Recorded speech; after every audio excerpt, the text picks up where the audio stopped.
yeah, you know, Nefiri, not the easiest ult target for Vi, but pretty much ult anyone except Leona, and you can potentially 100 to 0 them, right? You know, there is a lot of CC, a lot of follow-up here on the C9 squad.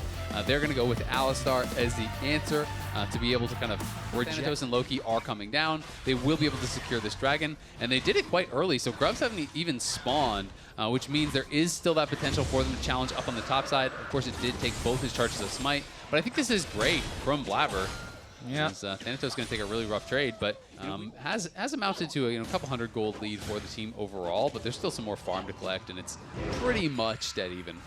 Yeah, do you see? Dive with you, it can kind of create that chaos, and you can go in, you throw down the between worlds, you slow them up, and all of a sudden everyone else dodges in. Nice sidestep. Ooh, yeah, that was a perfect sidestep there from Thanatos. And Fudge, now with the arrival of Blabber, has nowhere to go. It's a fist to the face, and it's seen. Now that's enjoying these ever so small advantages. Uh-oh, Contrax is ready to go, though. He finds Blabber at the red yet again. This dog lives in the jungle. Keep item, and it's really powerful on that one item completion.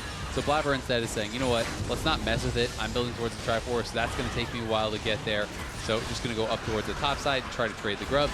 And as long as they can get all three, then they at least deny any of those grub spawns from their opponents. Exactly. They'll feel perfectly fine about it. They handshook the first one way. They'll handshake the second one the other way. But they're coming. And so if they can get this last one, it's actually pretty big, and they will push them out. So Shopify should be able to get the fourth grub, which means no feat progress for Cloud9 because they don't get the full 3. Plus baby grubbies. Exactly, plus the baby grubs. This is, I play this kind of tankier style with the Seraph Shield, with the stacking Rod of Ages, and I have that phase rush, and that's going to keep you safe. Loki trying to get away from Fudge now, though. Vulcan is down here to try to protect his mid laner, but Shopify Rebellion is sending more troops. Loki flashing away from the Zenith Blade, tries to sidestep out of the Solar Flare, but the dog is there, and Shopify secure the first feat. 3 kills on the board for them, up 700 gold. Contracts 2-0-1 on the Nefiri, having another good showing on the champ. Yeah, really well done. They just have the extra man down there. I think Loki was thinking, I am baiting Fudge because I have Vulcan in the brush here, but the extra member comes in.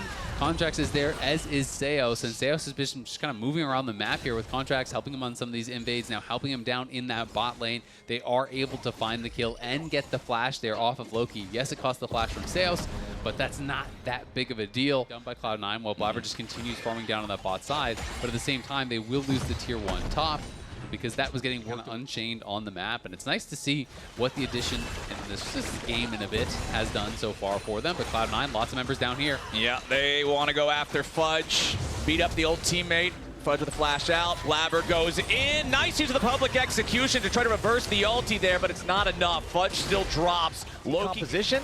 I'm liking what I'm seeing here in the first 18 minutes from Shopify. But, Azael, we are getting towards that point of the game that I cautioned against earlier. They've checked the first box. They've had a strong early game. They've gotten out to a nice lead. Now, they need to continue. No big macro errors. No bad calls. Yeah, as soon as you see Seos just really protecting this tribe rush that adamantly. But no, C9, they don't want anything to do with it. They're going to give the Voracious Otacon. So Shopify from ever getting another one after that. Well, we do have the Rift Herald summoned up at the same time. This is so obnoxious if you're C9. Nice engage coming out from Seos. Blabber has been found. Point blank, Nefiri ulti to lock onto him. A little bit more damage is required. And yes, there it is. Fudge takes him down. But it's a 1-for-1 trade. Seos loses the false life, regenerating back in the base right now. So not a true 1-for-1, but still 4v4 right now as both teams jockey for position. Here in the mid lane, Palafox goes between worlds. Loki's caught out in a little bit of danger now, but a nice use of Seismic Shove into the Unraveled Earth that keeps Shopify at bay. Vulcan re-engaging now into Contracts. He jumps himself back out too. Thanatos wants the engage. Big slam on a Palafox. Knocks him into the wall with the Mega Gnar. Another false life claimed. C9 now with a 4-man push squad here in the mid lane. They'll take down that tier 1 turret and take the gold lead. Yeah, they're going to be able to take down the turret, but they will still lose the dragon.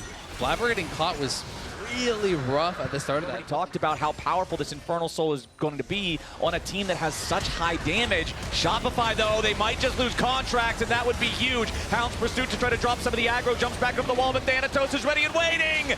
They find Contracts in C9. That was huge at the biggest possible moment. Thanatos coming in to cut off the escape route with a Mega Gnar into the wall. Watch him fall. Shopify. They were waiting. They sent everything for Contract there, and he still almost looked like he was going to get out, even without the flash.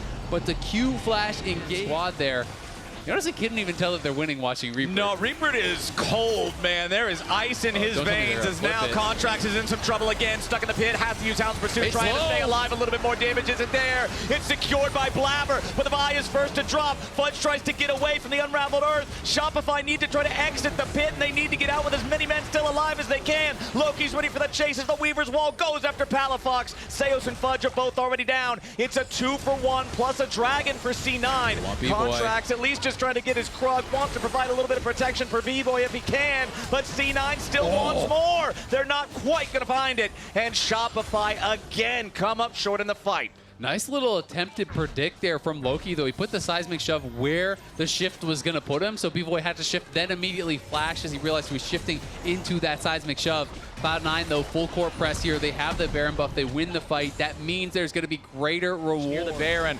Vulcan, and the rest of the squad now taking over the top side of the Shopify jungle, using the pressure, using Wears up to fight for the Infernal Soul, hoping that a win here might be able to get them back to an even level of power against this accelerated C9 as Loki just throws out the Weaver's Wall. Everybody is stuck on the wrong side except for Seos, who's going to get bursted down before anything else even happens. Thanatos. C9 got a 5v4, and Thanatos has a Mega Gnar bar fully charged. He's looking for the opportunity. He finds the slam on the B-Boy, and there's the first marksman death this game. Shopify have already lost 3 contracts. The dog got took behind the shed, too. There is nobody safe. Palafox knocked back by Vulcan. Sven's not close enough to continue the damage. C9 has stopped the Soul. They've killed 3. They're pushing into the enemy base, and Fudge cannot find a way back. Blabber just running them around in circles, keeping them occupied, keeping them busy. Seos is going to respawn in about 3 seconds, but there's no contracts, no B-Boy for 25. Seos and Palafox stepping up to try to stop C9 from ending the game, but Palafox is already dead. Seos just scrambling to try to waste their time, but there's no way. The piercing arrow gets him, and now finally Fudge is back home, only to be buried with the rest of his team. 13-7, 35 minutes into the game. C9 finds their first win, a split 2. First marksman death is also the last.